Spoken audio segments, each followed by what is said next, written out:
Hello everyone and welcome back. I am here today to bring you my new series that I have decided to do of a few episodes. I don't know how many yet, we'll see until we run out of things to do, but I am here bringing you nostalgic moments of when AQWs was alive. That's basically the rough thing of what we're going along with.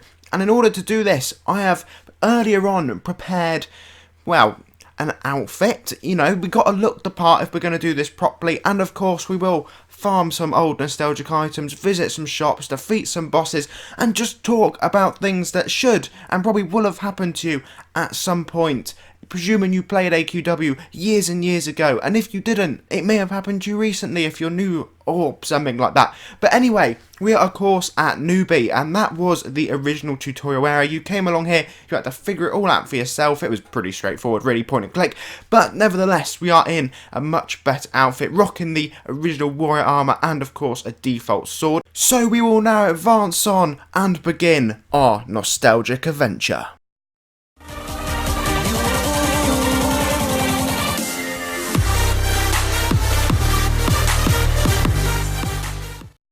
Well, wasn't that exciting? So we are here outside the bookstore with Lord Master Mayor, I believe it is anyway, and we have got this lovely shop and of course newbie armour for 70 gold. But if you go inside, you may remember this old friend of ours, Dog Ear. He was a right pain to originally kill when you could only do like 10 damage, but nevertheless, we continued on, and we have got one of the most nostalgic weapons in the game here, the Slimy Staff. If you at some point have not had some sort of variant of the Slimy Staff, then something has gone seriously wrong. So for those of you then who may not know what it looks like, this is it. It is of course a staff made of slime, and it's just been stretched out a little bit, but his eyes are still there, which is important. So we come along to replay the dragon, and in true Adventure Quest style, it's broken.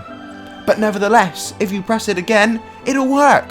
Who knows what that was all about? Something was going on there. But we are now going to be fired across on this catapult, just like we were many, many, many years ago. And of course, straight onto the dragon's tail.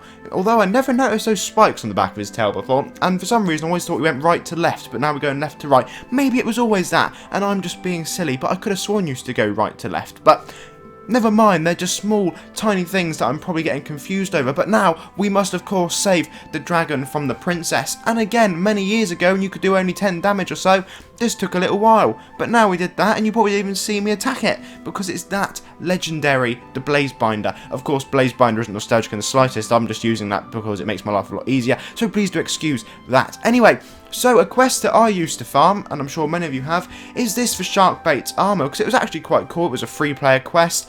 You could get one, we could actually pick which item you wanted, but that one was member, so we're not doing that one. We're doing the one where you get a 2% chance at it. I didn't actually realise it was 2%, no wonder it took me forever to farm it back in the day, but no luck.